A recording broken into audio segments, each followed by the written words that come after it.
Quase 90% das indústrias implementaram alguma iniciativa ambiental no ano de 2023, de acordo com dados divulgados hoje pelo IBGE. O levantamento revelou que 8.758 das quase 10 mil empresas industriais, com 100 ou mais pessoas ocupadas, implementaram pelo menos uma prática ambiental no ano passado.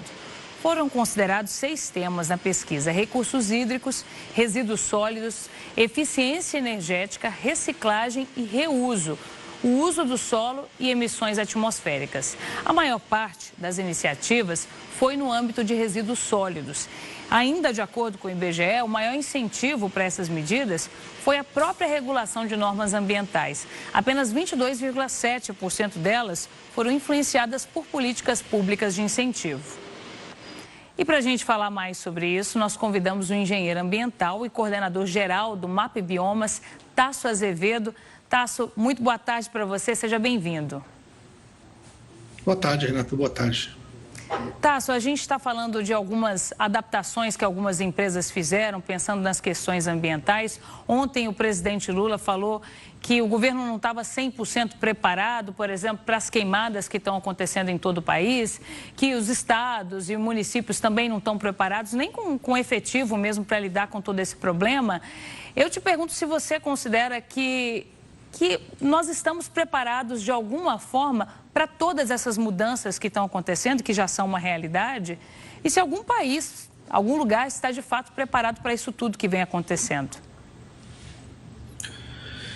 Bom, tem países mais preparados, menos preparados para lidar com, digamos assim, extremos climáticos, né? Que são, lidar com os impactos que a mudança climática está trazendo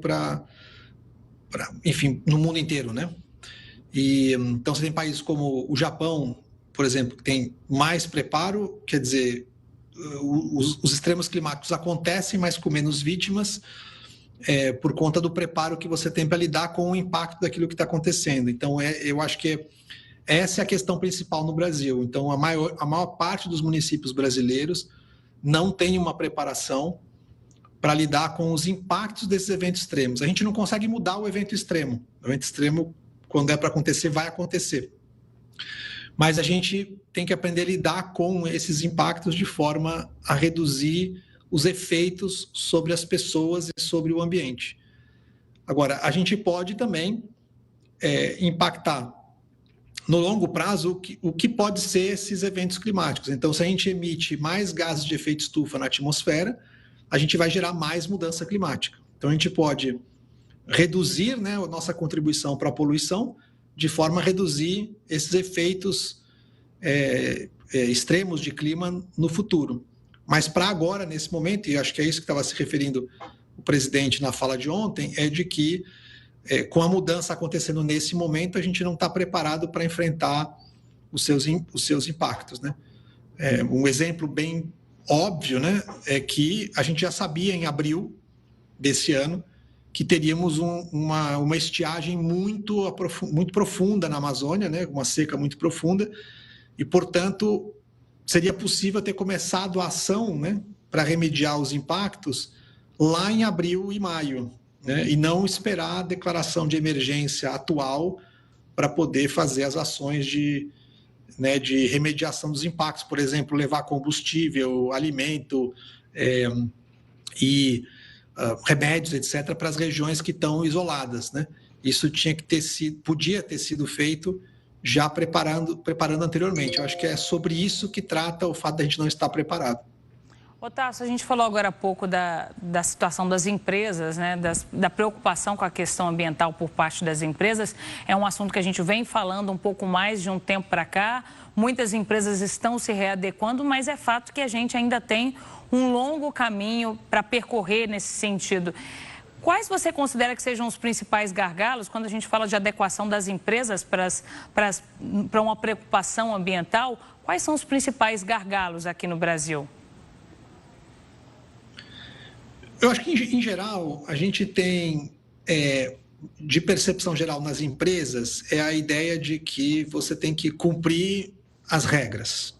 E eu acho que isso já está bem estabelecido, especialmente para esse público, né, desse estudo, que são empresas acima de 100 funcionários, né?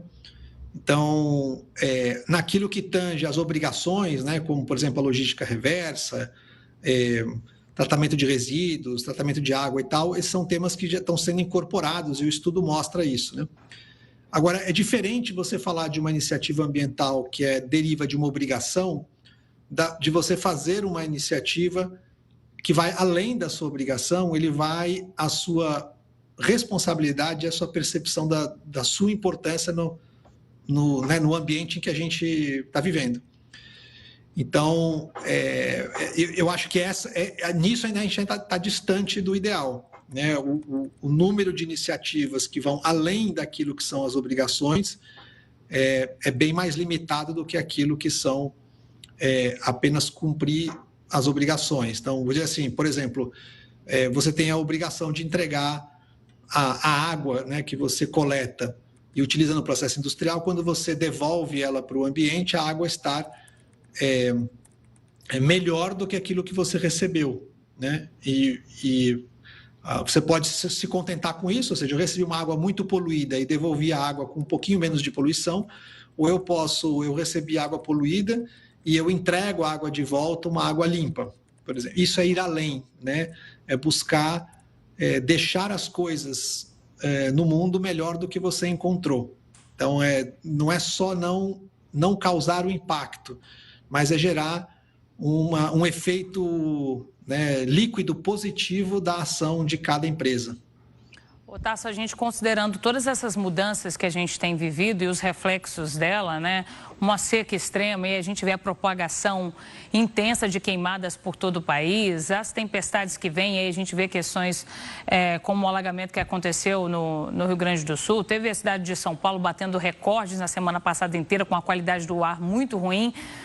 Como essas mudanças já mostram para a gente que são uma realidade, você acredita que empresas, poder público, a sociedade como um todo, ela já precisa mudar toda a forma de trabalhar, inclusive a forma como o trabalho de combate ao fogo é feito, por exemplo, a forma como as empresas atuam, como os órgãos de defesa civil atuam, por exemplo?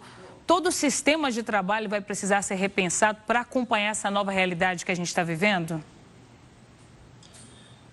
Começa que a gente não pode tratar esses eventos como uma surpresa mais, né? Assim, infelizmente foi uma surpresa, é um evento que acontece uma vez a cada 100 anos e, portanto, lidamos com o que der agora e pronto, esperamos que da próxima vez a gente tenha sorte melhor, né?